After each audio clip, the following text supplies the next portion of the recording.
Good morning, viewers. Welcome to my YouTube channel of astrologer Anil Agarwal. Today we will be talking about the transit of Jupiter in Aquarius, along with transit of Mars in Gemini and Cancer. Now, this is a most crucial transit, especially for India, because Jupiter is the eighth lord, and it will be placed in the eighth from Moon, and Mars is the 12th lord. In transit, it will be placed in the 12th from Moon. And over the natal Mars, in the second house where the Ashtak Varga Bindus are only 19.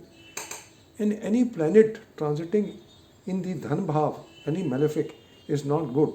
But the aspect of Jupiter as a benefic planet is good, will give some relief. But till Mars is there in the second house of Dhan Bhav, it is not good, and especially when the Ashtak Varga Bindus are only 19 as against minimum of 28 required. So friends, this is what we are going to discuss. You see, Jupiter in the natal chart is placed in the 6th house. The 6th lord and the 11th lord is placed in the 6th house. And the transit Jupiter will also aspect the Jupiter in the 6th house, and that Jupiter will be aspecting Mars. It is already aspecting Mars there, so it is giving some relief. But when Mars comes over Mars, is a time for agony and pain for the economic condition of the country. Although Jupiter will definitely safeguard, but Mars placed there and then aspecting Saturn in the 9th house. And then as per the Rashi Sanghata Chakra and the Nakshatra Sanghata Chakra, there is formation of, there is a Veda between Mars and Saturn, and this Veda between Mars and Saturn is not good. It is parallel to what had happened on the 20th of October 1962 when we had war with China.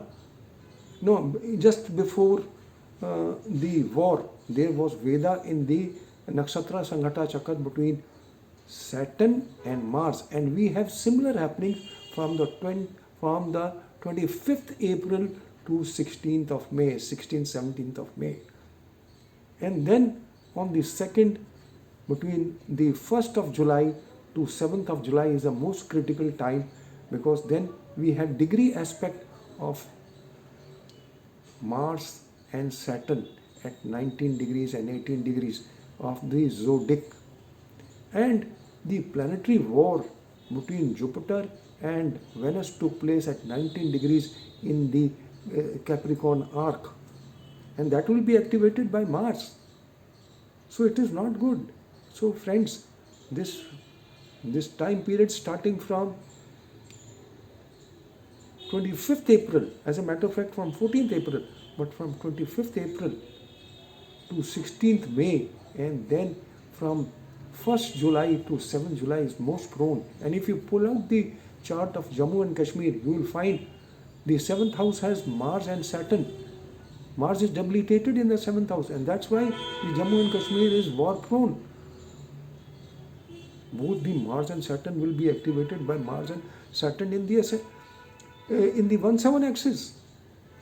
And India has always suffered and has had anguish and pain whenever the Taurus Scorpio axis has been afflicted, whenever the Cancer Capricorn axis has been afflicted, whenever the Mars is afflicted. And if you take the aspects of Ketu and Rahu, they are also giving aspect on, Ketu is giving aspect on Mars and Rahu is giving aspect on Saturn. So this is not good. This is not a good time frame.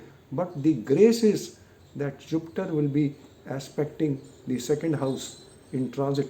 But Jupiter will be in the 8th from the natal moon, and it is the 8th lord. So there will be some scams also which will be unearthed.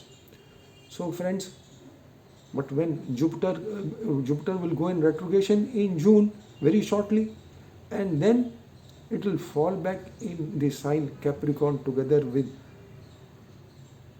Saturn retrograde. Both will be retrograde from the 14th September to 20th November. Again, that's a time for agony and pain. Jupiter, whenever gets afflicted, it's a planet for prosperity. It's a planet for money. It is a planet for divine blessings. So it is fallen. Fallen planet is extremely bad. It's not good. And together joining with Saturn, again there will be some, whenever Jupiter and Saturn meet, it's a time for scrutiny of things.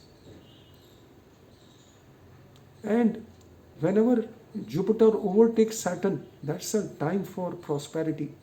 So it's a very small time for prosperity, meaning from 6th of April to 14th of September, only there will be some betterment. But after that, Jupiter will again be in a fallen state.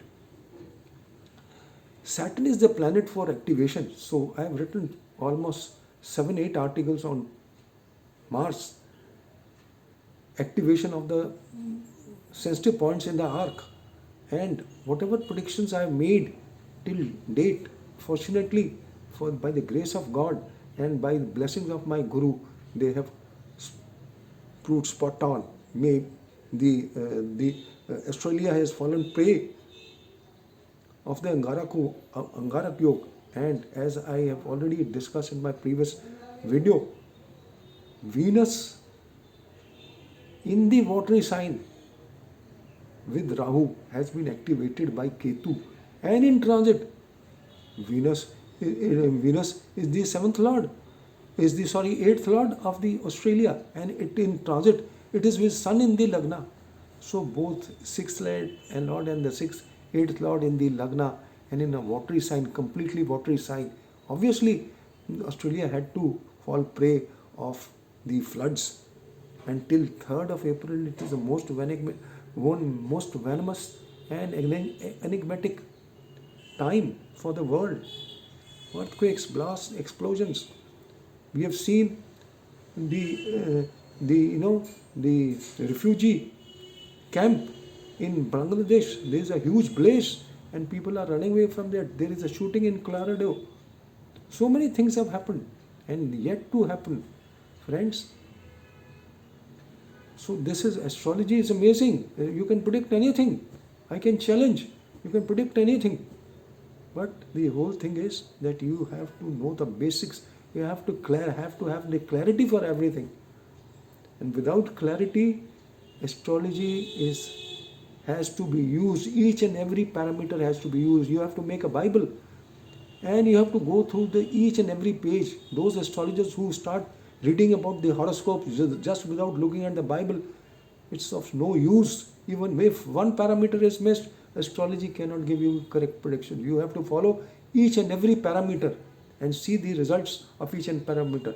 Like I say, Jupiter will be placed in the 8th. It is the 8th lord placed in the 8th house, but it is a benefic planet. So it will protect also. It will give some protection also from the 10th house.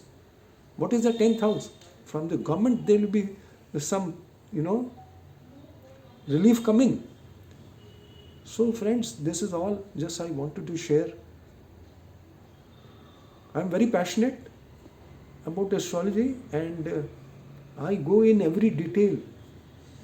I try to see things in a broader spectrum and want to share it with the upcoming astrologers. I write all the principles so that after me, at least there is some astrologer who would follow me. So that's all about, friends. I just wanted to share, and thank you for listening to me and have a good day.